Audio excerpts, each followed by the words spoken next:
When you know that you are queer, but your favorite drink is beer, that's gayish. You can bottom without stopping, but you can't stand going shopping, that's gayish. Oh, gayish, you're probably gayish.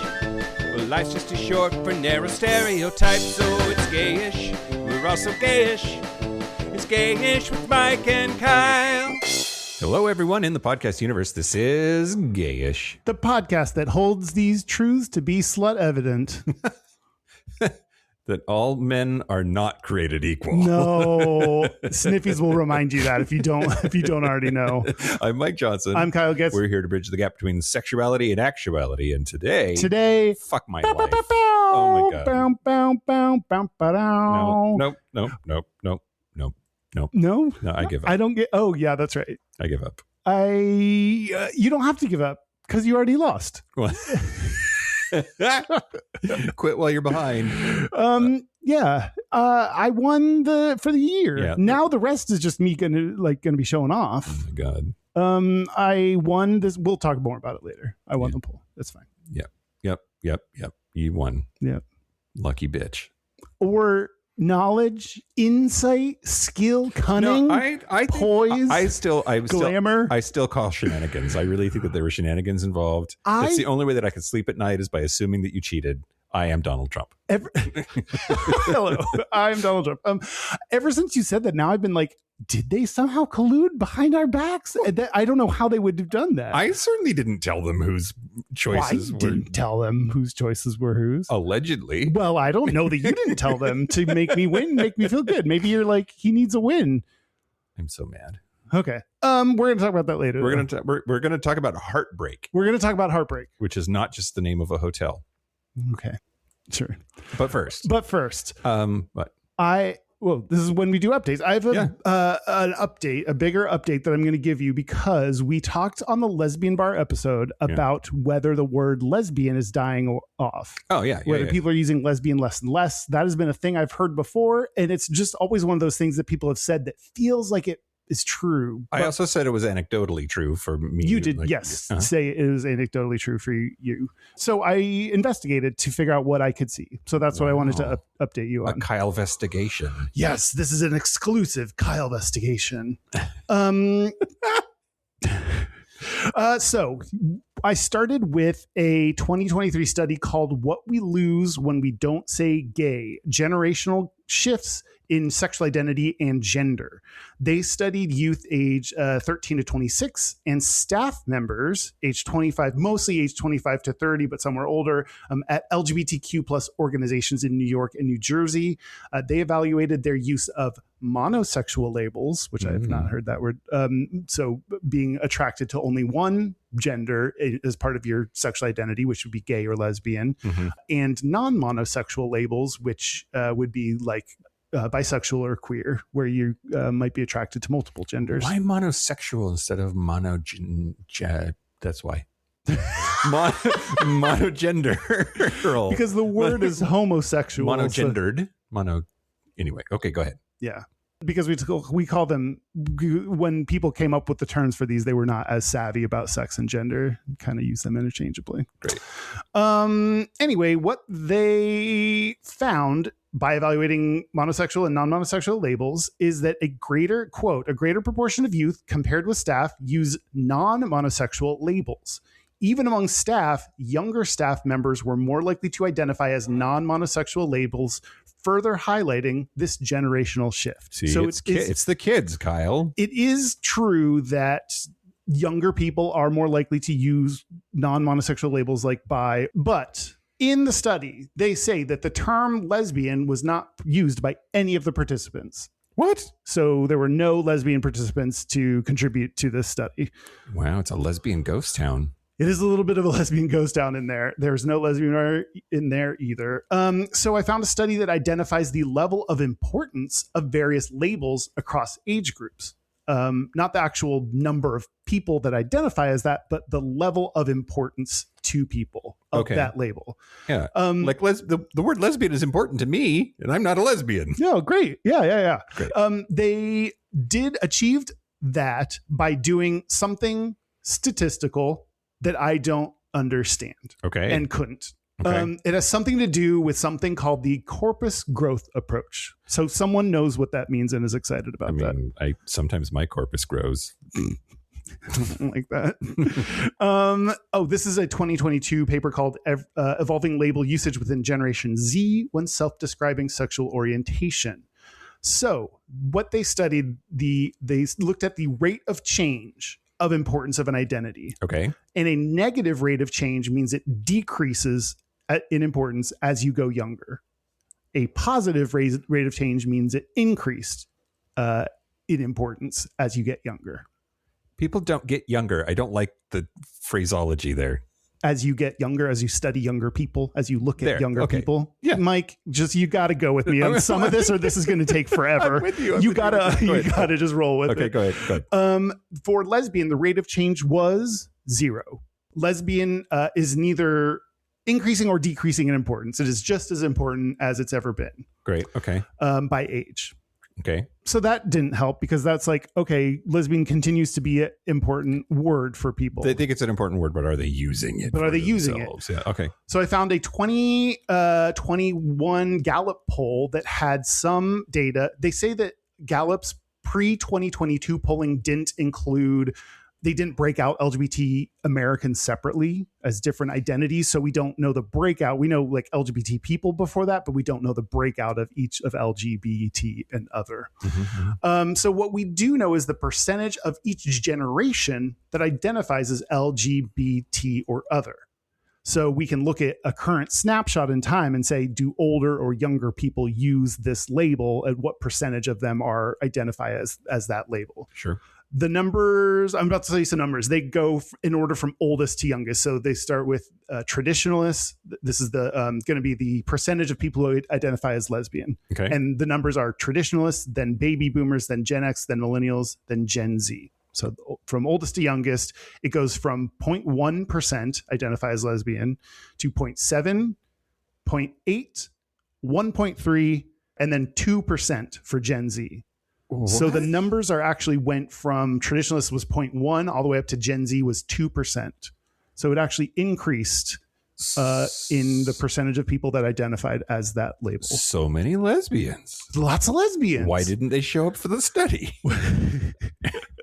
Even when you multiply the number, I did my own math there and estimated how many people are in each generation and multiplied out like how many people we think fall into each category. And even when you multiply out the raw number of lesbians, seem to increase over each generation. So something to consider when thinking about this is that according to the same data, bisexuals have increased from 0.2% among traditionalists to 6% for millennials and 15% for Gen Z. So bisexuals are skyrocketing. Wow. Bisexuals are taking over. Wow. Move aside everybody else because it's bisexuals' time to shine. Yeah, I'm coming in. That's what he said. But it's not taking away from lesbians' growth because, as you saw, lesbians' numbers were still going up. Yeah. It's just not at the same rate that bisexuals' numbers are going up. Okay. If you look at, I think what may be happening with people believing that lesbians are declining is the percentage of LGBT or other people. If you just look at LGBT people, there's no T, unfortunately, when they're measuring it. LGBT or other people, the percentage of those people who identify as lesbian is getting smaller because the number of bisexual people is growing so fast. The percentage of lesbians among LGBT and other people is going down. God, math is hard. For baby boomers, 28% of people were lesbians out of the LGBT or other people. It is 10% for Gen Z. So as a percentage of the overall LGBT and other total, lesbians have gone down. Gay people experienced a similar trend. As you look at younger generations, the percentage of people who identify as gay, then the raw number of people who identify as gay has grown, but the percentage has gone down. It was for gay, it decreased. For baby boomers, it was at 40%. And for Gen Z, it was at 12%. My goodness. Yeah. So we're a smaller percentage of the LGBT umbrella. And And then finally, I thought it was really interesting. There's this 2019 paper called Disappearing Dykes, Post-Lesbian Discord and Shifting Identities and Communities by Claire Forstey.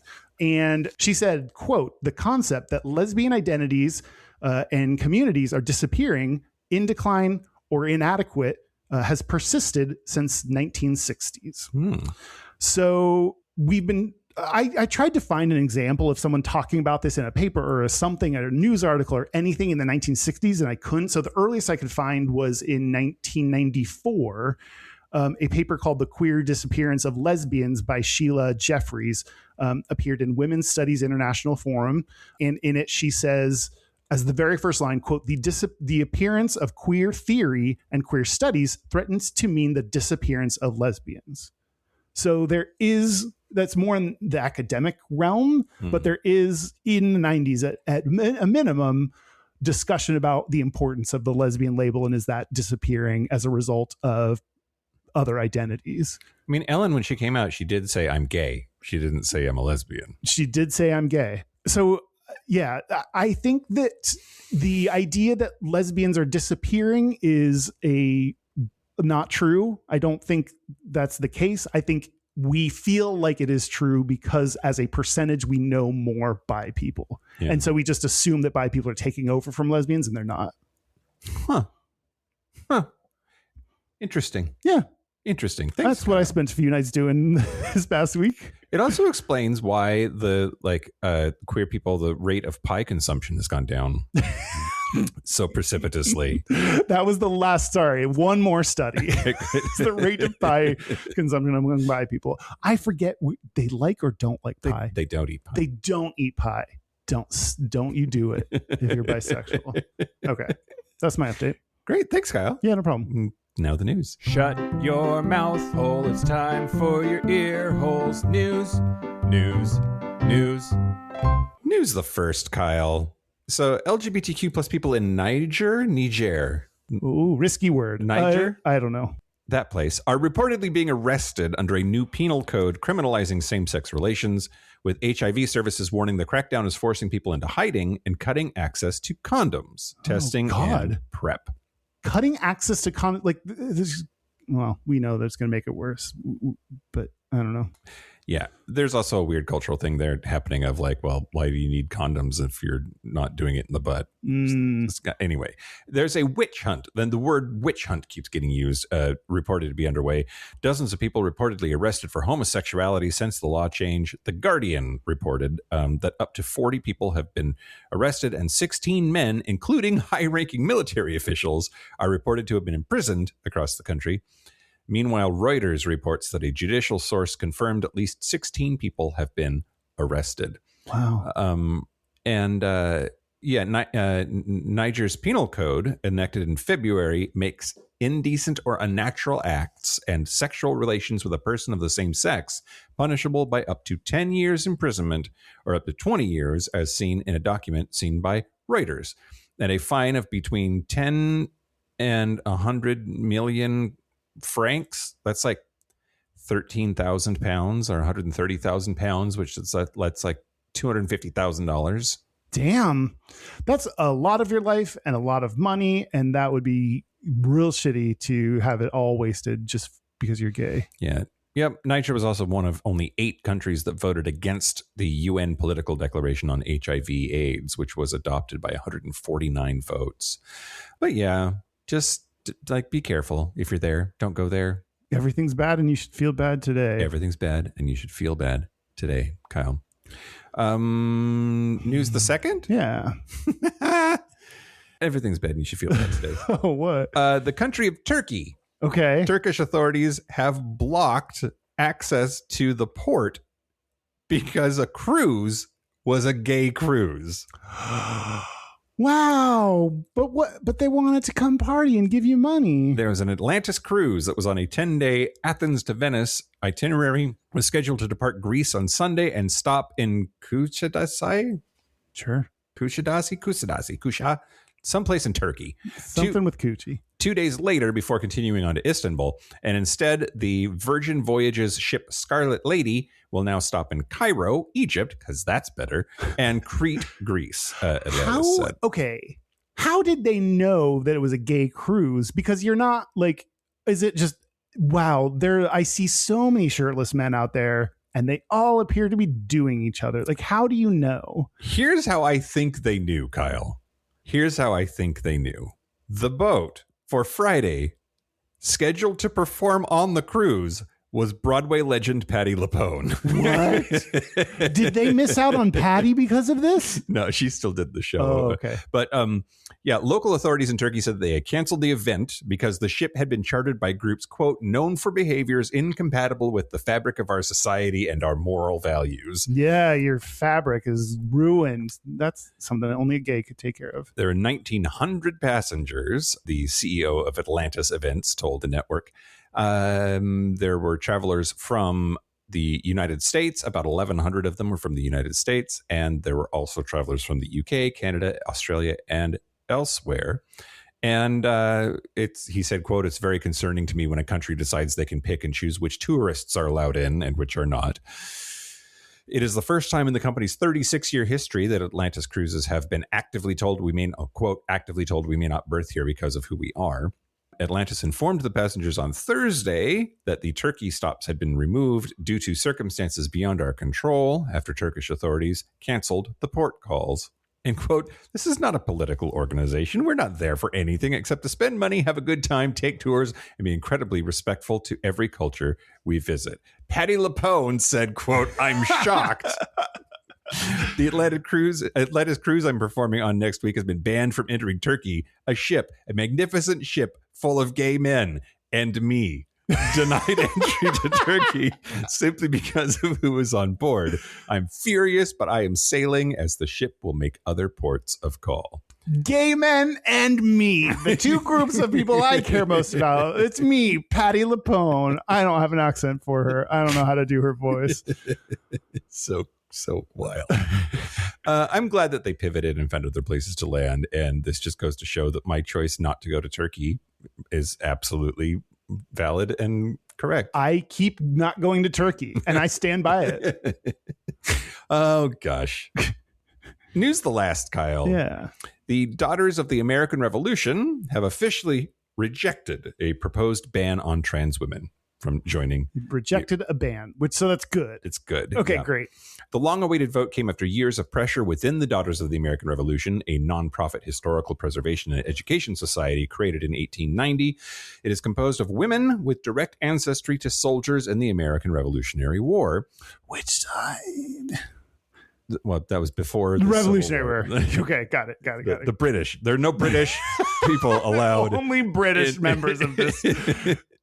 But there was pressure to exclude trans women from the organization's definition of women, so that there were no daughters of the American Revolution who had penises. Why? Yes. What does your junk have to do with studying history? I don't read my textbooks with my dick.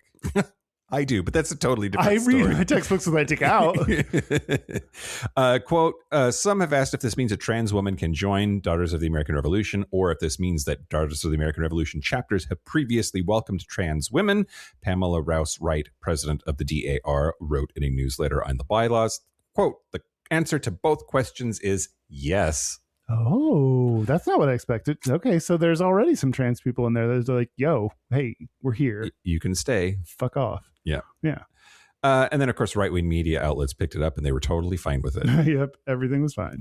No, they were implying that there was a policy change that suddenly allowed trans women to join rather than a clarification of existing bylaws. And yeah, a small percentage of members left the organization after this was shut down by exactly, not bisexual, but goodbye. Goodbye. Yeah. But yeah, Daughters of the American Revolution, you're on the right side of history this time. Good. They've studied their history. They know when to fight for the people that are oppressed. Do you ever wish that the American Revolution failed? We were still part of the UK. Talk like this then. Probably. That's the news, Kyle. That's the news. Speaking of people that talk funky, I'm going to think. I said, huh? funky. Talk a little funky, have a little stank on it. Because we don't have new Patreon members, We don't? no.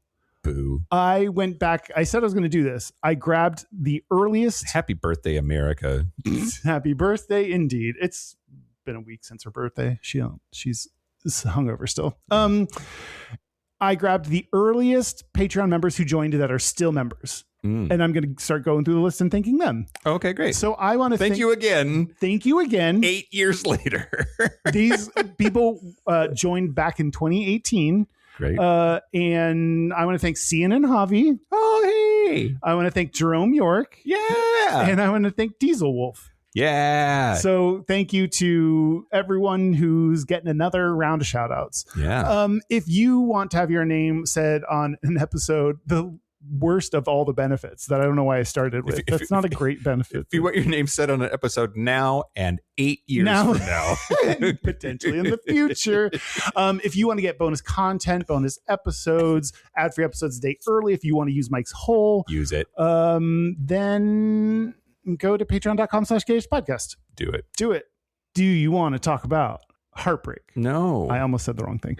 No, I don't. This is not a feel-good topic, Kyle. It is not. That is true. I put on the poll, I put hopelessness and hate because that's how I feel about the Patreon poll. And then you came in and won with Heartbreak. I fucking hate my life. I hate all of our Patreon supporters.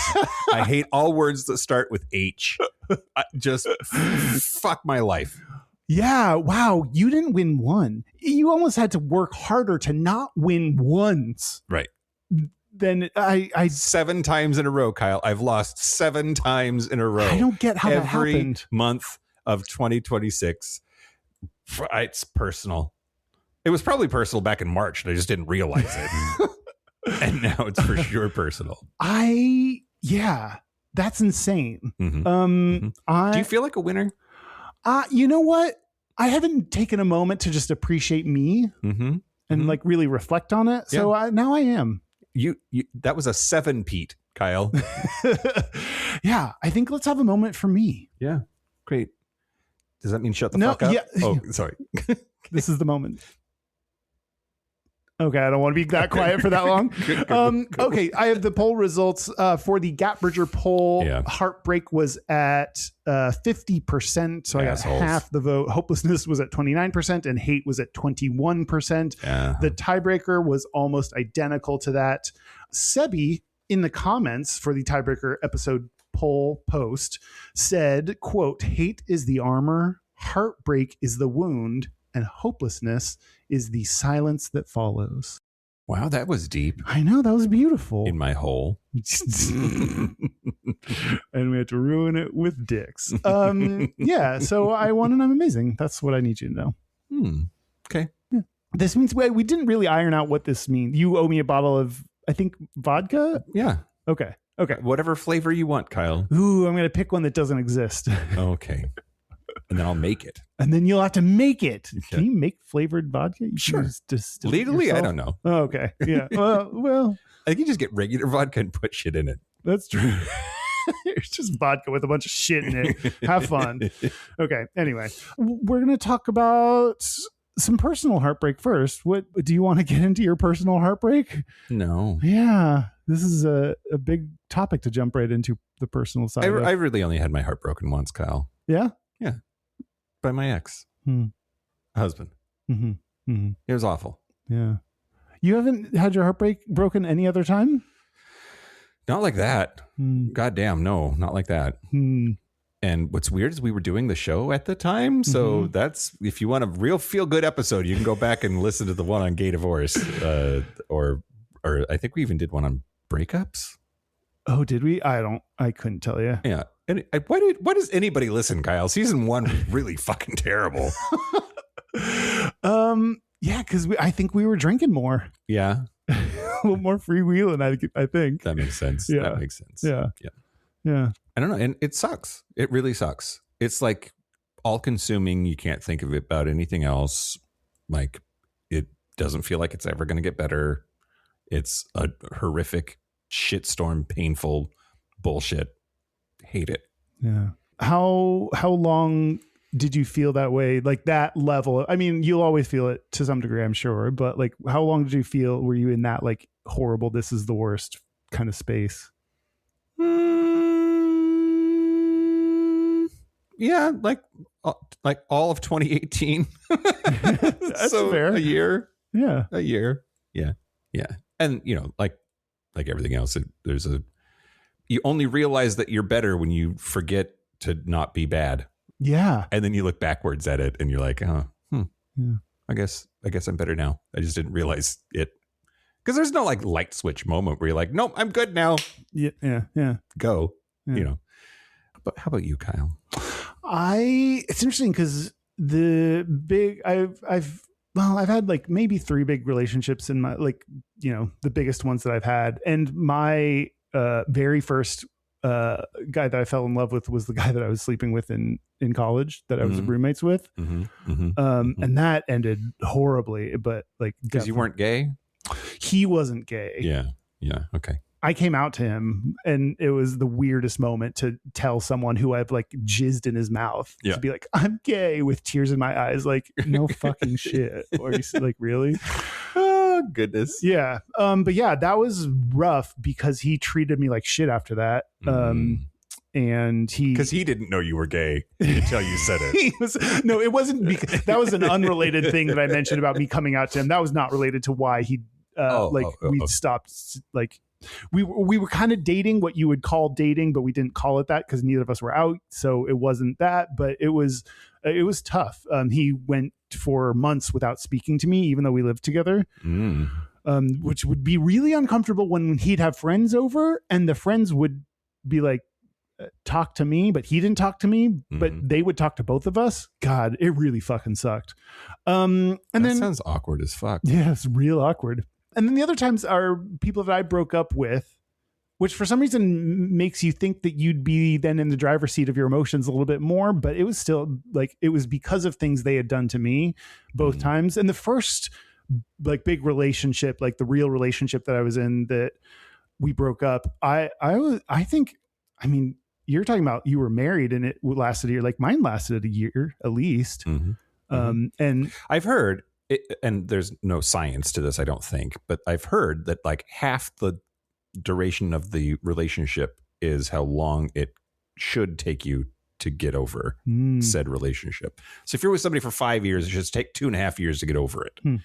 I don't think I agree with that, but that is a rule of thumb that I've heard. Yeah. Although I have a little bit of data on this. Okay. But I'll tell you later. Yeah. I don't know. It was horrible. And it was like breathing like air, like coming out for air from a relationship. And this is when I think I texted you or something and was like, I don't have friends. I, got lost in this relationship and I kept up with you a little bit. Like we hung out all of us sometimes. So, but yeah, I didn't maintain friendships. So when he was gone from my life, it was not just, oh, I'm losing a relationship. It was also like, what do I do? What do I go home and do now? Yeah. Like it was like a big emptiness in my life. That I think that the second time around that this happened, I had my own things going on and was a little bit better equipped to deal with it. I think there were like a bunch of like reasons that made me better equipped to handle it. Yeah. And one of which was I had friends and a support system. Yeah. Huh. That's interesting. Because I feel like, we didn't hang out that much, but we did hang out. And I feel like that's when we started like working on creative projects together. Because there's like, because you moved in together, Jay-Z, right? Yeah. You moved in together. And I know that we filmed some stuff in that apartment. Oh yeah, we did. Man, that was a long time ago. That was a very long time ago. Yeah. And I think to back up on something that you were saying, it does seem like being the one that does the breaking up is the easier role, like from a heartbreak perspective. And I don't know if that's true or not, but it seems true. And maybe it's because if you're not the one that's doing the breaking up, you're the breakup-y, not the breakup-or. If you're the breakup-y, you were probably still in it. Yeah. Or you would have been the one that was the breakup-er. Yeah. I mean, it feels like there should be a little bit, or there is a little bit more agency in the person that's making the decision. But that didn't stop me from like being heartbroken over it. Sure. Yeah. And my friend had recently moved away, and so I would like call her most every day to like have someone. She like supported me through that time a lot, which I really appreciate. And like I just didn't know where to put these horrible feelings that I had. Yeah. So it still sucked real bad, even though I was the decision maker. Yeah. I bet. It's interesting how it works. Yeah. How long did it take you? Do you think you said I a think year? like about a year. Yeah. Both times? No. The second time it happened, I was disappointed and it really sucked. And it was, months that I kind of went through a process, and it was not as deep and horrible, like heartbreak. Then it was a shorter relationship. We didn't live together. So there was a little bit less investment in it. And I think because I'd been through it before, I knew I would come out the other side because I had friends, I had things to do and ways to distract myself. So it was far less bad the second time around. Mm-hmm. Yep. Yeah, makes sense. Yeah. Well, do you want to tell me some gayta? Yeah, I'm going to tell you some gayta. This is a study called Longitudinal Predictors of Relationship Dissolution Among Same-Sex and Heterosexual Couples. This is by Kimberly Balsam, Esther Rothblum, and Robert E. Wickham. Came out in 2017 in the Couple and Family Psychology Research and Practice, which is a peer-reviewed journal. Try an experiment for me. What? Can you try saying longitudinal like a surfer bro? Longitudinal. Yeah, okay. Not longitudinal. It works. It works. What? Cowabunga, Longitudinal, dude. So they studied. We have fun. This is fun. Even on an episode about heartbreak, we're gonna have some fun. Yeah.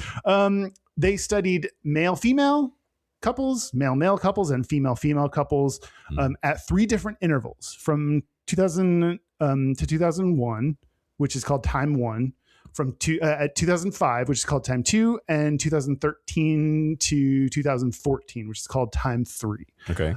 They tried to figure out which measures at times 1 and 2 would predict a breakup by time 3. Oh, okay. And they did it by, different relationship types, which is not always, we don't always have that data. So there are 3 findings that I wanted to tell you about that I thought were interesting. The female-female couples were, Mike, more or less likely to break up than the male-male couples. More. They were, in fact, more likely to break up. I feel like that is not what people expect. People expect lesbians to live together, shack up, live together, stay together forever. Yeah. That's kind of their thing, but that's not true. They were 2 times more likely to dissolve their relationship than male couples. I know about double. That's wild. Yeah. Okay. Their breakup rate was 29% compared to male couples were 15%. Do you want me to get? Can I make a guess, or should I guess later? Oh, about what? About why? Oh, I don't think I have a reason why. Oh, maybe why. Yeah, go ahead. The guess is that women are raised in this culture to be more sensitive to being cheated on, and that men are encouraged to sleep around, and that's a thing that men do and can't help themselves is like a part of the culture. And so my guess is that infidelity breaks up female couples more than couples where a man is involved. I don't have hard data, but I do have some theories on why. Okay. But that'll come up again in mere minutes. So the breakup rate was 29% for female couples. For male-female couples, it was in between. It was at 19%. Okay. So other studies showed that women in straight relationships tended to initiate the divorce. So because other studies have shown that women in same gender relationships are more likely than men to live longer and enter into legal unions, they also wait less time to legalize their relationships. The authors theorize that women have higher expectations for relationship quality than men do. Which I could see that. I mean, the stereotype, the sitcom stereotype about men is they're just kind of dopey and whatever and making it through and so dumb they can barely listen to hear what their wife says. Yeah. And they're totally fine with the relationship, whereas the wife is the one that wants to go out and do stuff. And so I wonder if there's and fix him and make him a better partner because he's lacking. Yeah. Yeah. Mm-hmm. And even though it's not that extreme, I wonder what there is, if there's some degree of truth to that, like women having higher expectations of relationships. Maybe. I was thinking like the Disney princess effect too, right? Like that women have this like romantic expectation that is just damsel in distress in disguise, like culturally or something. That's kind of unattainable. Yeah. It could be. When both partners are women, they suspect it's more likely that one of them will initiate the divorce because women tend to be the ones that do it. So you have two women, then more likely. So another finding is that shorter relationship length, when they assessed the relationship length at time 1, how long have you been together? The shorter relationship length predicted breakups at time 3 for female couples and for male couples. So if you have a shorter relationship, you are more likely to have broken up by time 3, but not for male couples. Okay. That's puzzling. Yeah. I would think that would just be true, right? Just be true for everyone. Like, yeah. If you haven't been together that long, then you're probably not going to be together later because shit happens. The longer you're together, the more likely you are to stay together. Yeah, you would think that. But yeah, it did not apply to male couples. Okay. Maybe it's because we're so slutty, gay men, that when we finally like settle down with someone, it doesn't matter if it's been like 6 months. It's like, no, we decided to do this. Okay. I don't know. And the third finding is that sex outside of the relationship, whether consensual or non-consensual, predicted breakups among male-female couples. So about 14 to 15% of people in male-female couples say that they had sex outside of their relationship at time 1, even though less than 6 had an agreement that sex outside the relationship was okay in some circumstances. Yeah, okay. So that, that's saying that a decent number of them had cheated. Around 7 to 9% of women in same-gendered couples had sex outside the relationship, even though also less than 6% had an agreement that sex outside the relationship was okay. Okay. And by contrast, this percentage of men in same-gender relationships had sex outside the relationship. 40. Oh, 58 to 61. Woo. Yeah. Close to 2/3, half to 2/3, roughly. That kind of surprises me. Like if they're counting... That includes cheating, though. Yeah. Any kind of sex outside your relationship. Right. It does seem like everybody's open, and maybe I should have guessed higher because of that. But yeah, I don't know. I feel like everyone says everyone's open, but yeah, I guess a lot of people are open given this data. Even though 58 to 61% of gay men had sex outside the relationship, over 40% of them had an agreement that it was okay. Everybody's open. Sex outside the relationship was not a predictor of breakups for male relationships, presumably because of this fact that they agree on it. And that's what other findings have come away with. Other research studies have come away with as well when studying gay male couples. It was a predictor for female. Oh, it also wasn't a predictor for female relationships. And they just were like, we need to do more research on that. They're like, well, okay. As a researcher, you can just be like, oh, just shrug emoji. Well, yeah, I mean, you still get your doctorate. You can't make shit up. I mean, you can theorize about potential reasons why, but you got to be like, we didn't study that, so we don't know. It's a topic for another day. Seems responsible. Yeah, that is the responsible thing to do. Is when you don't know, just say you don't know. Yeah, I'm bad at that. Something that I will leave you with: future research should not. This is one of the things they advised, or maybe I got from what they wrote, is that future studies shouldn't compare straight versus gay relationships as like a whole, because spell hole because female relationships and male relationships are very different than each other, and in fact each one looks more like a straight relationship than each other.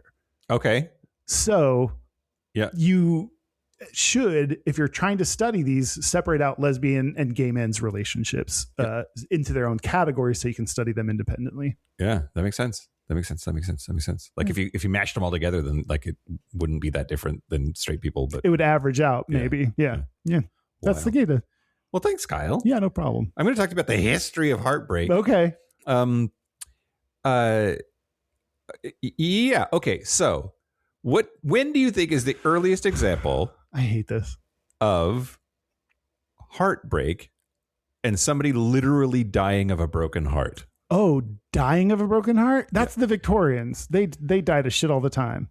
A great guess, but very wrong. Okay. People were literally dying of a broken heart, as near as we can tell, 2,700 years ago. In cuneiform tablets, we have examples of this. And how we got good enough at reading what they wrote to know that they died of heartbreak?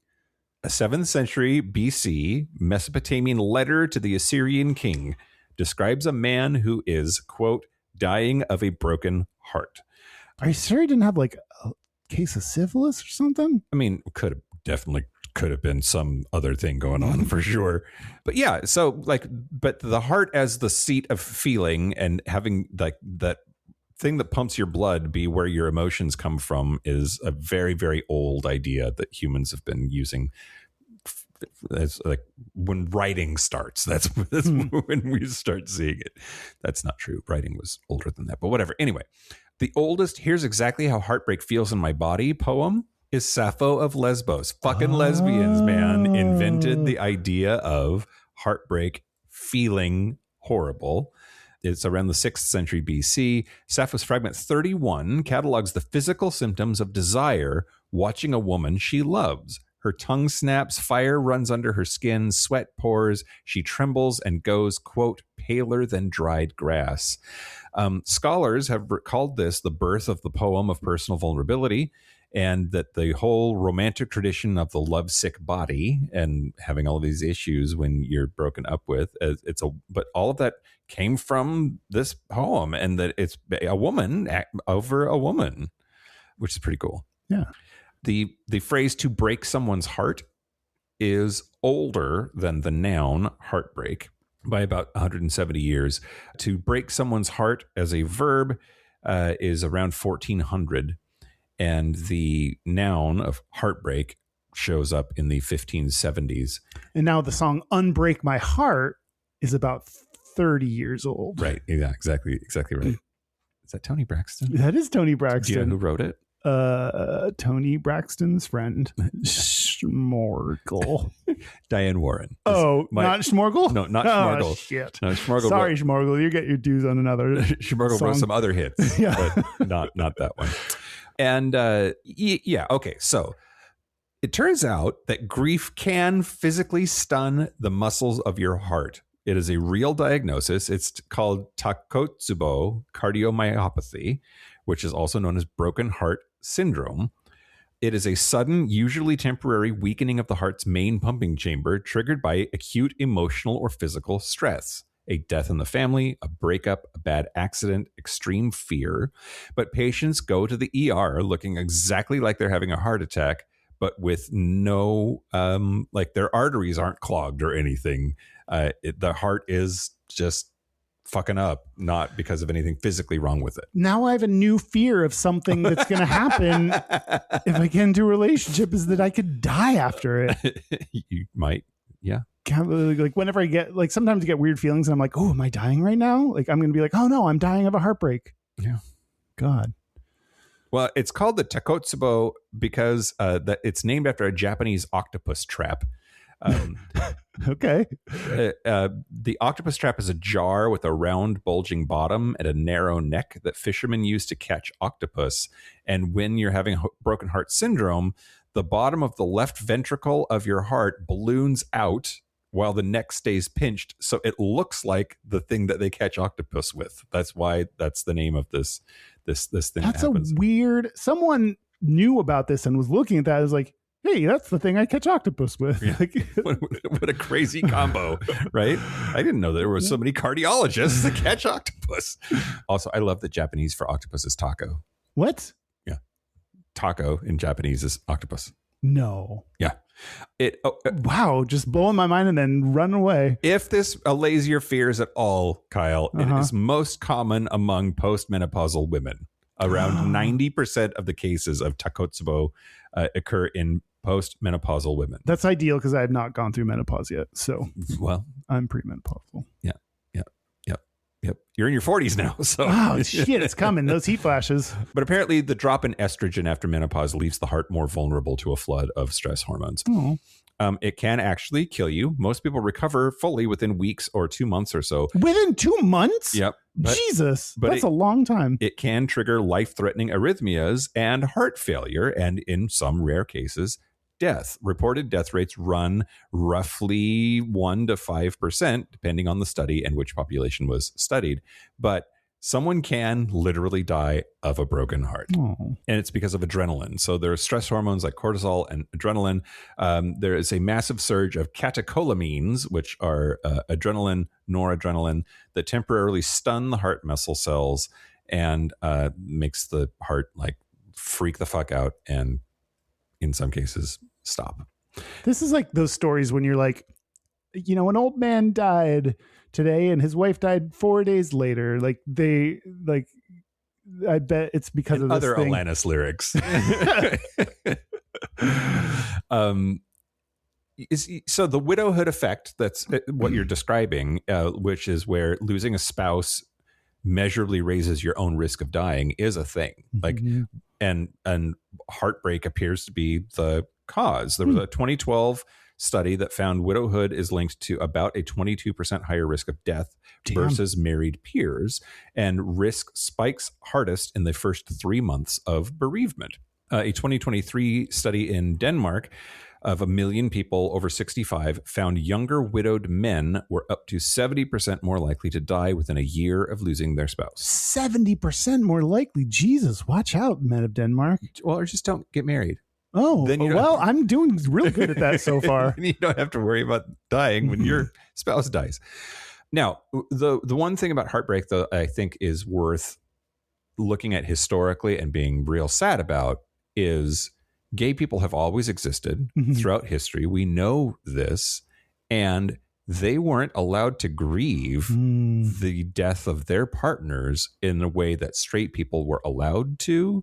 And because of our weird tendency to not speculate on the sexuality of people unless it's straightness prior to 1890 or whatever, when the word homosexual was invented.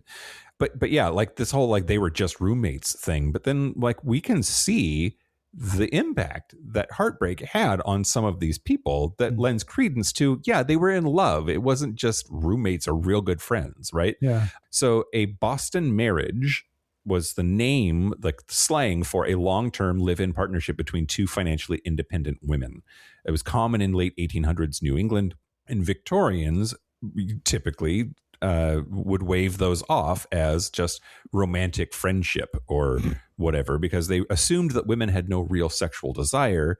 And there's so many assumptions that are thrown into this that are just completely off. Wow. Yep. Sarah Arnie Jewett and Annie Fields were a decades-long Boston marriage that when Fields was widowed, and their relationship is routinely downgraded to just close friends or companions.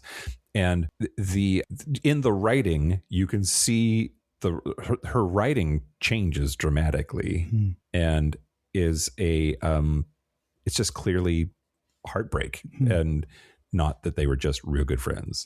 I think hopefully it'll change when we don't see labeling someone as gay as being a negative, coming with the negative baggage and being a bad thing, because I think that's why we don't venture a guess at a lot of people, is just because it comes with this baggage of being about to you accuse someone of being gay. You don't just say they are. So like if it didn't have that baggage, we could more easily, I think, take a guess at whether someone was gay without having there be a big backlash, with their, families, whoever's still alive today. Yeah. Okay. If I advocate for the devil, whatever, Kyle. There's one thing about this whole bullshit that is actually true, right? Which is that gay is not just a sexuality. It is also a cultural identity. And there's who you fuck is not the only thing that comes along with being gay. We have a whole podcast about that, right? and so the fact that there was no gay culture or gay identity prior to that existing as a concept, I think there is some credence to that. But even gay culture existed in Victorian era. It was just more underground. So I don't know. Like I totally get it. That like there are dudes who would fuck each other, but like there was no like gay culture to plug into, and they wouldn't have called themselves gay because it just didn't exist. But I think for ease of without getting into that level of depth in describing it, we might call more people like historically gay than we do now because of the negative baggage. Yep, I agree with that. Anyway, there are lots of examples of gay people who clearly, when their significant other dies, they like experience heartbreak. And you even look at like Alexander the Great, and when his boo died, and he like turned him into a god and made a big old statue of him, and like they weren't just real good friends. Yeah. Anyway, history is replete with examples of all of that. But that's the history of heartbreak, Kyle. Well, I am going to do every segment, everywhere, all at once. Great. First, we're going to start with Can we call this the Wiener Fingers segment? No. I refuse. You will not bastardize my segment into the Wiener Fingers segment. All right. Well, we can call it what the fuck's her name? Michelle Yeoh? Yeah, the Michelle Yeoh segment. Okay. We can call it Michelle Yeoh Presents. Okay. Every segment, everywhere, all at once. Ask Reddit. Someone posted getting over a breakup to gay bros /gay bros. It was posted by Go Pack Davis 2. Who's Davis? Why are you packing him? Why packing him twice? The post is about a guy in college who got broken up with for the first time after dating a guy for a few months. He's been sad and thinking about the guy a lot, and he said that Grindr did not help. And I wanted to read someone's response.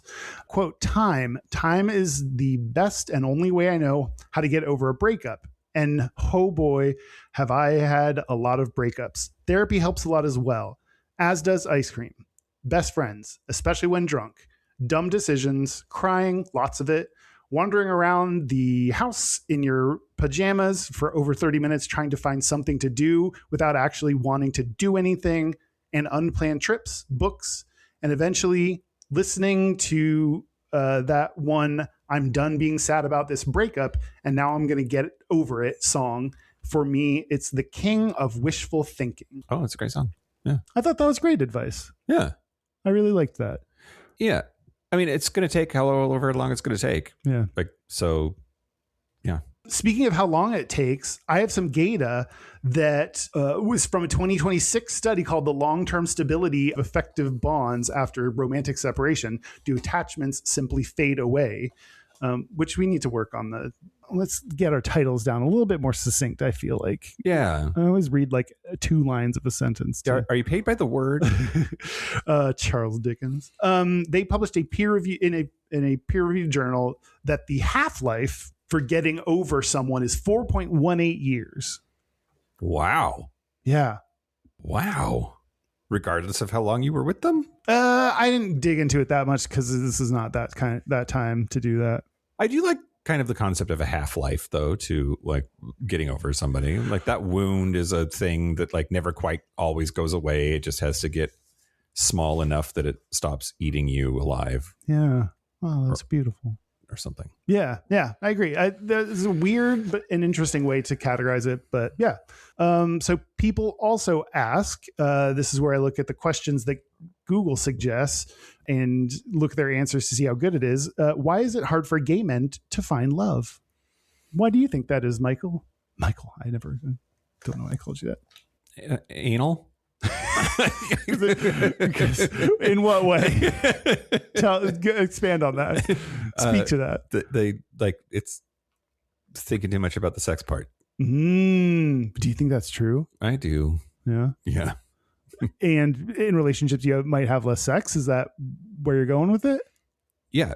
Okay. Or any relationship of sufficient length, something is going to happen to your sex life, right? And once the honeymoon phase is over, there's like what remains has to be more than just raw physical attraction, or it's got to be raw. in your lube. But yeah, I mean, I think the dudes are more sex forward with their activity. Yeah. And you can't fuck randos. I mean, you could if you have an open relationship, but you're not going to, like, your partner cannot be a rando to you anymore. Right. Yeah. So if you like fucking randos, it's not going to be your partner. Yeah. Sorry. The answer that Google said is, for many gay men, finding lasting love can feel uniquely challenging due to a smaller dating pool, a pervasive hookup culture, and the emotional walls built from minority stress. Mm-hmm. Navigating a landscape with fewer standardized rules, coupled with the exhausting paradox of dating apps, often complicates the search for genuine connection. Mm. And I was like, what is the paradox of dating apps? And this is referred to as the paradox of choice, that the endless profiles make it seem like the grass is always greener, that it makes people hesitant to commit because there could be someone better out there. And the paradox of choice is a legit thing. So Google didn't just come up with this on its own. Yeah. So I think that could be a part of it when you're used to scrolling through endless profiles. I mean, for me, it is not just the endless profiles. It is like the dopamine rewards of engaging in that. Like, yep. When I am bored, I open up Sniffies or open up Grindr. So if I was in a relationship and I was bored, I'd be like, what the fuck do I do? Yeah. Yeah. Totally. So I'm like in this mindset of like Sniffies and Grindr. And I don't think people like quite really understand or want to understand that their brain is just a soup of chemicals and that there are things that you do that make dopamine squirt into your brain that is addicting. Like you can become addicted to certain things based on whether they make that light up in your brain or not. And like, if you're the type of person who every swipe right gets you all titillated and excited about expressing interest in this person or whatever, opening up Grindr and hearing the sound and seeing the pic thing that is going to be their dick when you click it or whatever, like that becomes reward enough on its own. Yeah. Right. Yeah. Sometimes just getting someone to like say yes on Sniffies is like, I got it. Yeah. I didn't even need to go get fucked. I just needed the yes. Yeah. Yeah. I'm going to tell you a quote in a 2017 GoMag.com article by Corinne Werder, who is a lesbian. Great. That was the thing that she said about herself. Said, quote, as someone who often gets under people to get over people, I'll say this: having sex to distract you from your pain is like putting a pretty Band-Aid over an ugly wound. It's not going to heal your heartbreak, but it will cover it up and make you forget about it for a while. But eventually the Band-Aid will peel off and you'll be reminded of how dire and dark and grotesque your wound is. Ew. I think fucking some people can help unless in not just a Band-Aid kind of way. In like say more about that. I think like it can help remind you what it was like to be single, and the fun parts about being single, and that can help inspire hope and optimism in the face of heartbreak. That's interesting. Okay, I think that's yeah. You buy it? I want to. Okay. I'm saying fuck everybody. Yeah. Both can be true at the same time, right? Like you can like reconnect with the freedom and therefore optimism of singledom, and you can also be using it to numb feelings that you can't run from. Mm-hmm. Sure. And I think out of the spectrum of a world of possibilities of things to fuck yourself up with, if you're, sex, that's pretty, go for that. That's pretty, you can do worse. Yeah. Okay. There is an Urban Dictionary definition of heartbreak with 0 upvotes that I wanted to read to you. Sure. Walking home in the dark with your wounded heart in your hands, lonely and depressed after high hopes of giving your heart to someone and waiting for an hour and 10 minutes to meet up with her, but she's actually on a date with her boss, when all you wanted to do was tell her you how deeply you felt about her. Seems oddly specific. Very hour and 10 minutes. No, heartbreak is specifically when you get an hour and 10 minutes. Someone, God, she's hooking up with the boss. That's a tough go thing. Somebody got hurt. Yeah. And last, Also, don't fuck your boss, everybody. Just like that's, okay. Okay. Counterpoint. Okay. No, don't do it. Fuck your boss. Fuck your boss. What if that's your love of your life? Wait until you're not reporting to them, is what HR would say. But I want the sexy, hot moments that you can never get back. Okay. We need to have a closed door meeting. Yeah. Sir. I'm just imagining the wispy voice that you'll say, "Can I have a meeting, sir?" Uh-huh. It's sexy. You love it. Finally, another Ask Reddit, which is actually from Quora. Someone said, has anyone turned gay from straight after his heartbreak by a breakup, especially in a sexual way? No. It was always there. The response that I wrote down is female here. Everyone's brain functions in a different way. I wasn't attracted to women until I was in an abusive relationship with a man for half a decade. Okay. Right. That feels bad to hear. I don't like that. I don't like hearing that. Maybe you were always into chicks, though? Maybe it was lying dormant. Yeah. Yeah. And it just, your sexuality can change over time, too. You know how I can tell that I've gotten old, Kyle? How? Half a decade. I go, that's 5 years. That's nothing. Oh, yeah. But how many half a decades have you had in your life? Like, not that many. 9. Yeah. That's so few. Yeah, but they move fast. I guess so. Okay. That's Michelle Yeoh presents Every Segment Everywhere All at Once. Okay. I hope she approves of us using her name like that because it makes me happy.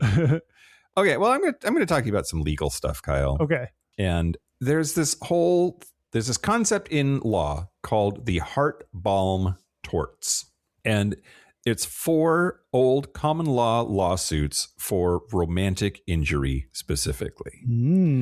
Now, it's not usually by statute. This is common law. It just emerged over time because judges started applying it. And because precedent is a thing, it got applied more and more. And now next thing you know, we've got all these like de facto laws on the books. And but those are breach of promise to marry, alienation of affection, criminal conversation, and seduction. Ooh, seduction. And I'm guilty. Take me away. Calgon? I don't know what that means. Oh, somebody old out there does. They're called heartbalm because the money is literally supposed to be a soothing salve for your broken heart. Oh, wow. If that's what you're hoping for, sorry. But these are all still going to be sad. Heartbreak as the cause for suing somebody. Okay. Now, these were not passed by legislatures. Judges built them over time. The lineage traces through the Victorian courts back to Germanic tribal law. And that's because a wife's lover had to pay the husband so he could purchase a new spouse. Wife's property is where a lot of this comes from. I mean, I knew that, but still don't like hearing about it. Yeah. But okay. So the 4 actions in plain language: breach of promise to marry. You said yes, I bought the dress or quit my job or told everyone, and then you bailed. You can sue for the broken engagement. It's historically the jilted party sues the jilter to get money back from the thing that they spent money on, like put money down for whatever, and they can get that money back from the person. Yeah. Like you said, quit your job and move to Spain with me and we'll get married. And then I quit my job and we did not move to Spain and get married. Wow. Then there's alienation of affection. That's a third party, also known as the home wrecker, maliciously destroys your marriage. You sue the interloper, classically the mistress or paramour, but it can be a meddling in-law or a therapist or a friend. For stealing. Wait, you're fucking the in-law? You don't have to be fucking them. That's the thing. Oh. No sex is required. It's just the destruction of the marital love. Okay. Now, this is super problematic. I don't agree with any of these, I don't think. This one is like, you turned him against me. I'm going to sue you? Girl. That's what people do. It's really frustrating, is blaming the third party rather than your partner, who also made the decision to do this and is the one that is actually committed to you and has some kind of commitment that you've made to each other. The trope, the stereotype is that a straight girl is cheated on and she goes after the other woman. Yeah. Right? Yeah. Like that's... Yeah, Jolene. Oh my God. Okay, criminal conversation is a hard one because it's a civil tort. It's not a crime, but it's adultery. You sue. Do you think bi people like torts? It's kind of pie, right? Okay, sorry. You sue a third party who had sex with your spouse. So you have to be married, and then you sue the person that fucked your husband or your. Wait, we're on the tort, the next one? Yeah. Oh, I thought that sounds similar to alienation of affection. The difference is they don't have to turn them against you. They just have to fuck your spouse. Okay. As opposed to alienation of affection is, I think that your husband is bad for you. You should stop being married to him. Interesting. Okay. And then seduction. Historically, it's a father or the woman suing a man who seduced an unmarried woman through artifices and persuasions. And it's the most archaic and gendered of the four because seduction it's always straight people. Anyway, okay. Now all of these started getting phased out in like the 1930s. Indiana in 1935 had an act to promote public morals that got rid of all of those heartbalm actions. Other states then followed. 10 of them had outlawed by 1940, 16 more by 1952. And the argument was that these four kinds of heartbalm cases were engines for blackmail, that a woman could threaten a wealthy or married man with a humiliating public trial and extract a settlement to make it disappear. And that the gold digger stereotype, it's often these are the arrows that she has in her quiver to be a gold digger. So they removed the laws. Why am I not smart enough to that takes some savvy to read, understand the law enough to know that's something that a card you can play in a relationship to try to get money from someone. Maybe you deserve that money then. That's pretty smart. Yeah, I agree. Well, and I don't know, sex work is work. And if everybody is in agreement, then go for it also, right? Okay, so now 44 states plus DC have completely abolished all four of those, and alienation of affection specifically, and breach of promise to marry and criminal conversation were swept out alongside of it in most of those states. But North Carolina is fucking wild. So in North Carolina, Hawaii, Mississippi, South Dakota, those four states, there are some of these are still available. Utah just got rid of theirs in 2026, and New Mexico just got rid of theirs in 2026. But North Carolina, man. So Cynthia Shackelford sued her husband's alleged mistress, Ann Lundquist, over a 33-year marriage, and the jury awarded $5 million in compensatory damages and $4 million in punitive damages. Damn, I hope that sex was real good. I hope it was $9 million good. I hope it was real good, but also I don't know, man, $9 million because you fucked a mistress. That seems, It seems like you're trying to put I guess that's what courts have to do, is put a monetary value on things that are impossible. They have to do that to human lives as well. But it's just how do you put a number to my heartbreak? You can't. They're just not. Totes. There's not something that you can compare. Puryear versus Devon in North Carolina. Again, Superior Court Judge Carl Fox entered a $30 million judgment, widely reported as the largest alienation of affection judgment in North Carolina history. And how do you even get that? You're bankrupt then. That bankrupts the person, unless you're wildly. So jury verdicts and judgments are not necessarily cash collected. That's important because a lot of these are entered against defendants who are effectively judgment proof. Some are default or uncontested judgments. So the $30 million home wrecker often pays very little of it or nothing even. The verdict is real, but the payday isn't necessarily. Okay. So now here we get back to the gay stuff.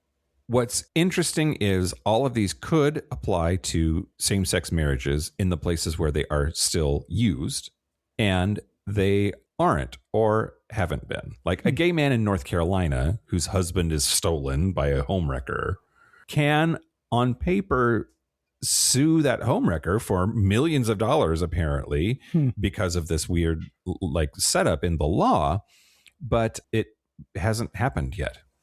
Is it just because these laws are antiquated and the gay relationships, especially the ability to get married, is new enough that we don't apply old things to new concepts?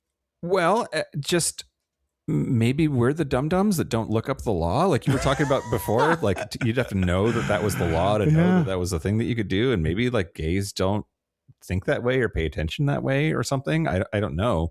But why there are no examples of this in North Carolina, especially where this is just like the norm, is really pretty interesting. Let's see. No publicly documented appellate case has yet tested a same-sex spouse actually winning or losing one of these claims. The right appears to exist on paper. That case law is gender neutral since Obergefell v. Hodges. Same-sex marriages carry identical legal rights. So the standard family law reading is that a gay spouse in North Carolina, Hawaii, Mississippi, or South Dakota can bring an alienation of affection claim under the same rules as any other married person. But we just don't see them. This is one of those things where I don't always like the thing that we're talking about, but if the thing exists, I want gay people to exist there too. Like, why aren't gay people doing this? I feel like it's some kind of discrimination against us, and I'm angry, but I don't want this to be a thing in general at all. So go fuck someone's husband and get sued this way, somebody. I've been trying. I'm sleeping with everybody's husband. Oh God, Kyle.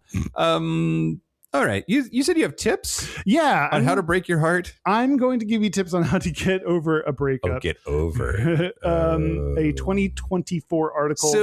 Sue him. That'll get fix millions. Article on Gay Therapy LA by Ken Howard called Gay Men and How to Recover from a Breakup.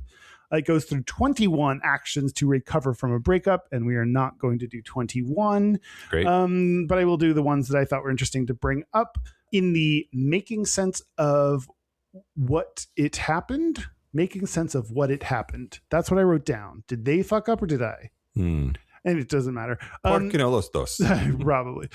He lists out possible psychological and interpersonal dynamics at play that could have resulted in the breakup, including anxious avoidant attachment style, fear of commitment, low self-esteem.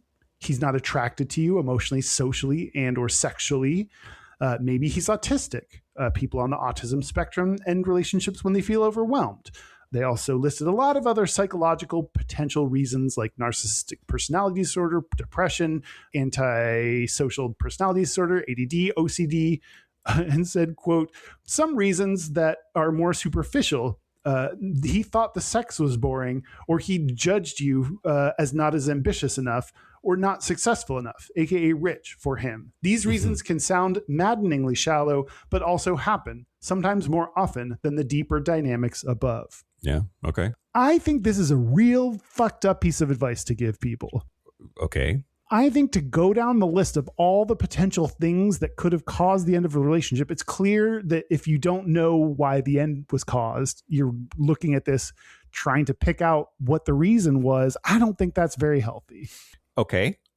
I don't think like diagnosing him as, like he had low self-esteem. So it wasn't, it was really about that, not about, I don't know. I don't like this advice. Isn't bargaining part of the grieving process? And like, I think that's what bargaining looks like, is going through like trying to figure it out, trying to assign meaning to what happened, or try to get in front of the next one, or argue your way back into the relationship by trying to like nail down exactly what the cause was. I don't know. I just feel like it might not be good advice, but I think anybody is going to do it anyway. Yeah, I think they're going to do it. But like to list out all the potential ways in which it could have been, he could have been fucked up to like, I don't know that that's a healthy thing to like help support them in this process of bargaining. Okay. How about the opposite of that, which I think would be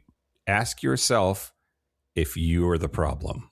Oh, I think that's self-reflection. If you put it in a different way, that's a little bit nicer. Maybe it would be helpful. Like self-reflection is now's a good time for just self-reflection. Maybe you fucked it up. I do think that like people need to be better about understanding that they need to own exactly 50% of the relationship. Like there's two people, like, but they don't need to own 50% of the breakup. Sure. It's funny you mentioned the stages. He said, quote, I often see Elizabeth Kubler-Ross's 5 stages: denial, bargaining, depression, and acceptance. That's 4. That is 4. That one I confirmed. They just fucked that up. And I remembered drink alcohol before doing anal as the way to remember that one of them was missing. And it is to drink alcohol. It's an A1. Anger. We're missing anger in here. But anyway, they said, and that pisses me off. I'm so upset about it. And they reminded us that the stages aren't linear. And they also said when you expect them, they hurt less. So I've never thought about that. Like if I know that anger's coming, maybe it'll make it feel less angerfying. My therapist thinks I need to do less expecting. That I need to be less smart about things and more. You need to intellectualize less and just feel more. Yeah. Yeah, I agree with that. Yeah. So maybe being on the lookout might hurt less, but at what cost? Yeah, that's true. No advice is going to work for every person. So like you were not the target audience for that advice because you would already know what to think through. You'd be thinking through what's coming next and all that, all the scenarios already. They also said, don't create new rules about life based on this. So for example, they said, quote, don't go back to women unless you are truly bisexual. Okay. Don't declare yourself unlovable and withdraw from dating. Don't decide men are pigs and adopt a cynical, defeated outlook. I mean, men are pigs. You should, Men are, but they're pigs, but they're just like sexy pigs. They're like hot pigs. Hot piggies. They're just rolling around in that mud. He said to go to the gym. I mean, that's good for your brain no matter what. And it's the worst advice to give a depressed person, that's for sure. He said physical movement supports heart function, lung function, blood pressure, hormones, sleep, circulation, and metabolism. So I was glad there was like a medical reason for it, not just like go to the gym, bro, like be hot and jacked. Like that I didn't love that advice. I don't know. To tell a gay guy to go to the gym after a breakup, I don't know. It just rubbed me the wrong way. Yeah. That's why we broke up, because he rubbed me the wrong way. Quote, after a breakup, vulnerability to internalized homophobia can spike. A painful gay relationship or a painful experience with one gay man should not become a verdict on the entire gay men's community. Which I hadn't thought about that, like the way your own internalized homophobia could be affected by another gay man.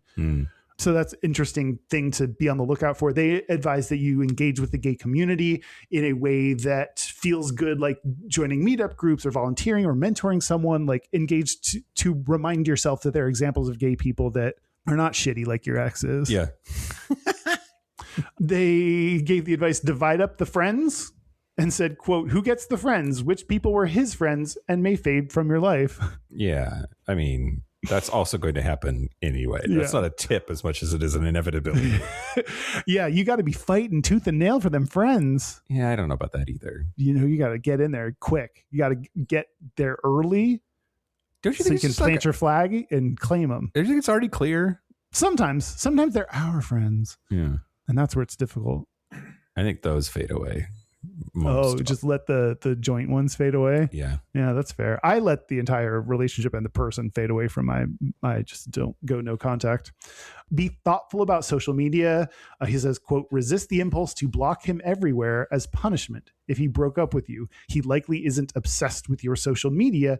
If he wanted photos of you, he could have stayed with you in person. Who is this? It feels kind of rude. What is What is happening? This is, I think, this was Ken Howard of gaytherapyla.com. Okay. This was one of the most unhinged articles that I like talking about. Like, he may be autistic and that's why he broke up with you. Let's think about that. I think this is horrible advice. I think blocking him everywhere is not necessarily a punishment, but could be self-protective. So like, you don't have to see and engage with his media. Yeah, I agree with that. Anyway, that's the article, and what all advice that was all over the board in terms of helpfulness and usefulness and whether it's going to happen or just happen anyway or what. Yeah. Well, I have a piece of advice. I have a tip, Kyle. What's that? You should take some object that represents your failed relationship and the heartbreak that it contains, write a story about it, and send it to the Museum of Broken Relationships in Zagreb, Croatia. Wow. I'm going to talk to you about that museum in the Patreon segment. Interesting. I can write a short story. I got 2 of them. But also, it needs to also be an object. Oh, well, have my jizz. He did once. A vial of jizz and a note about it. Anyway, that's what I'm going to talk to you about. Okay, I'm looking forward to it. Did we do it? I feel like, did we not go as deep on our personal stuff as we could have? Because like neither one of us started crying. I don't want to be sad today. Yeah. Sometimes you got to like figure out how much of your emotions you're going to put into this. And I don't know that I want to cry today either. Yeah. Heartbreak sucks. And I'm very glad to not be heartbroken right now. I'm not heartbroken either. Can you be heartbroken about what never was? Yeah, sure. Yeah. Oh, then I am heartbroken. Okay, great. Unbreak my heart. Now I'm gonna sing the full song. Oh God, Kyle. Oh God. Is it gay? Oh fuck no! Because if it's lesbian, It's lesbian. because they break up more often. Okay, great. Sorry, lesbians. That's just what the gayta says. Yeah, I mean, I think heartbreak is just human. It's just human. I don't think it has any particular hold on gay people or straight people or breaking up sucks. Yeah. But you were right that it is particularly pronounced and sad for gay people who have had to hide it. So there's additional complications that we face when dealing with it that straight people don't have to deal with. So that sucks because you're already dealing with a lot, much less trying to hide it from people. And yeah. So should we take a break? Yeah, let's take a break And sing Tony Braxton songs. Take a heartbreak break. This is the part where Mike and Kyle take a break. Are we back? We're back. We're back. We're going to do our gayest and straightest. We're going to do our gayest and straightest, but first. Hey, Listen to Kyle. listen up. No, listen to me. Oh, okay. No, listen to Kyle. Okay. 2 things for you to know. 1, and do an action items assigned to you in the Homework. meeting so you have homework. First, we need questions for you to answer. We only have a few, and For us to answer. You ask yourself whatever question you want, but that's in your own personal private time. What I'm telling you is questions to ask us. Send us your questions. I'm doing really good at this. You're doing great. Email us the questions you want us to answer on the 500th episode, the Q&A episode. Send those to Gayish podcast +500 Yep. and we will turn to AI like all people do if you do not send us in your questions. Yep. And second, we want you to watch our live stream over 500th episode. It is on July the 12th. Hey, listen to Kyle. This is going to be a fabulous, spectacular. Your dick is going to fall off. No, your dick is going to fall right off. It's going to be amazing. You're going to be dickless because of our big announcements. Gird your loins. We're going to make some big announcements, have big changes, exciting things coming, which Mike has already threatened that it's the end of the podcast as we know it. So find out if it's not. Who knows what's going to happen. Join us July 12th at 2 p.m. Did I say that? 2 p.m. Pacific, 5 p.m. Eastern. We will post links across our social media, so just follow us or pay attention to that as the date gets closer. Do it. Our website is gayishpodcast.com. Our social media is at Gayish Podcast. You can find links to our Discord or Facebook group or other ways to stay in touch with us at gayishpodcast.com/contact. Our hotline, you can send us text messages or leave us voicemails, especially if it's your questions for our 500th episode, so that we can answer those live on the air. But we'll also take your Gayest and Straightest, I suppose. Yeah. It's 5855-GAYISH. That's 585-542-9474. Standard rates apply. Our email is gayishpodcast@gmail.com. And our physical mailing address is Post Office Box 19882, Seattle, Washington, 98109. We got a postcard, Kyle. Okay. And it is trekking the Himalayas in Nepal. Is that where this came from? Nope. It came from Cincinnati.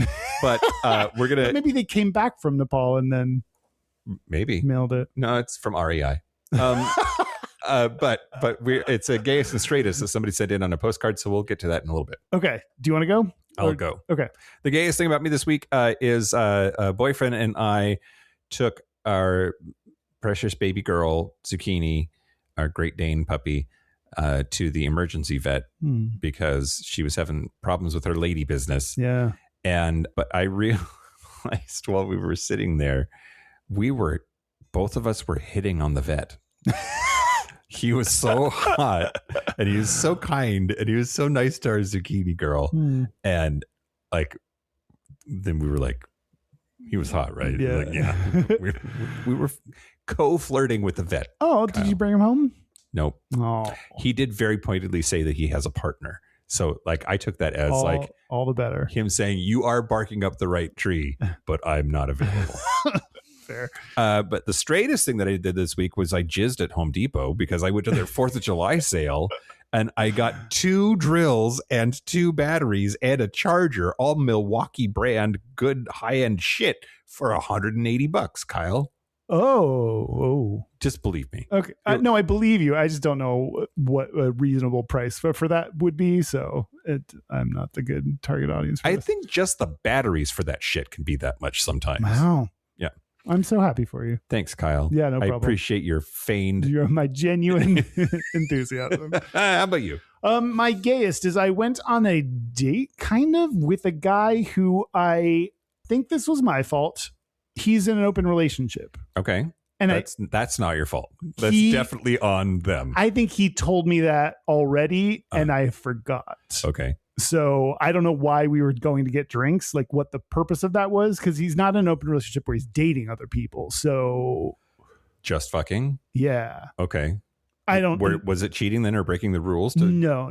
go on a date? No. Oh, okay. My straightest is I accidentally peed all over the toilet bowl.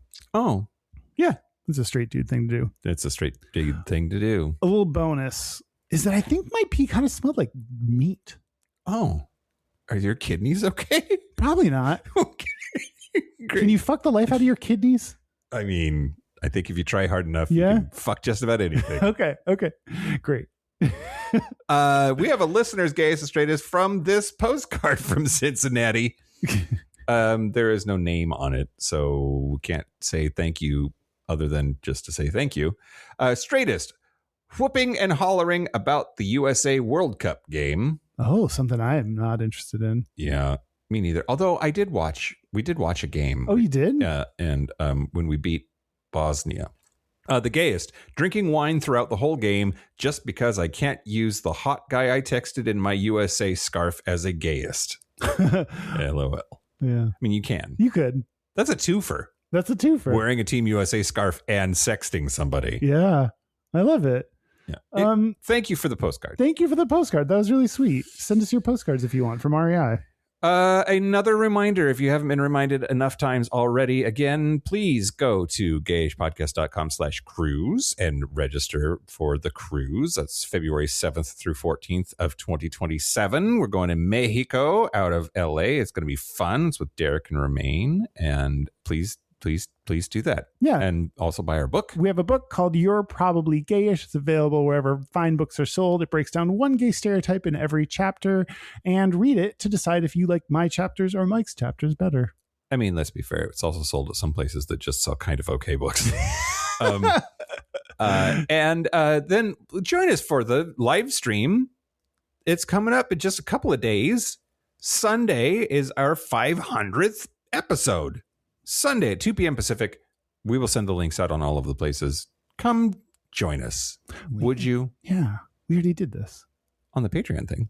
No, on this one. Well, your dick's going to fall off either way. So you might as well. Wait, didn't we do it on this? I don't know. Derek? It bears repeating. Okay, sure. I thought we did it on this one already. Maybe we did. I'm going to do it again, Kyle. Everybody, you should tune in for the 500th episode live stream on Sunday at 2 p.m. Pacific. It's going to be magical. Yeah. Sunday, July the 12th at 2 p.m. Pacific is our 500th episode. Fourth time, Kyle. We're going to do it all. I do have one announcement. Okay, what? July 12th is our 500th episode. Join us. It's going to be a lot of fun. Send in your questions so we can answer them. We really do want them. That's Gayish Podcast +500 at gmail.com. Yeah. Let's get the fuck out of here. Okay, let's do it. Thank you to everybody who listened to that message 5 times. Maybe. We're some unclear number of times more than the number of said times it should have been done. And thank you to all the heartbroken individuals out there in life. If your heart is currently broken, I understand why you would listen to us. You wanted this episode to have a certain level of quality and it didn't, and you're heartbroken over it. I also understand you. Also, I want to thank our super gap bridgers. Thank you to Matt H, Jesse, Adam Y, Locomotive, Simon Srirachi, Kaylee Adams, Kate Oliver, Kobe Gordon, Squaggle, William Bryant, John Crowley, Stephen Porcio, Stossel, Jonathan Montanius, Forrest Nail, Steve Douglas, Explosive Azania, Michael Covington, Thomas B, Dusty Sands, A. Coleman, Chris Cacciatorians, and Jerome York. Thank you for your support. Thank you for your money. That's it. This has been Gayish from the Chris Cacciatorian Studios. I'm Mike Johnson. I'm Kyle Getz. Until next week, be butch, be fabulous, be you. See ya. Bye. Bye.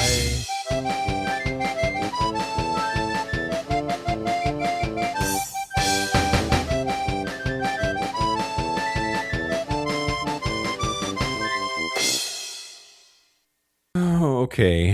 Here we go.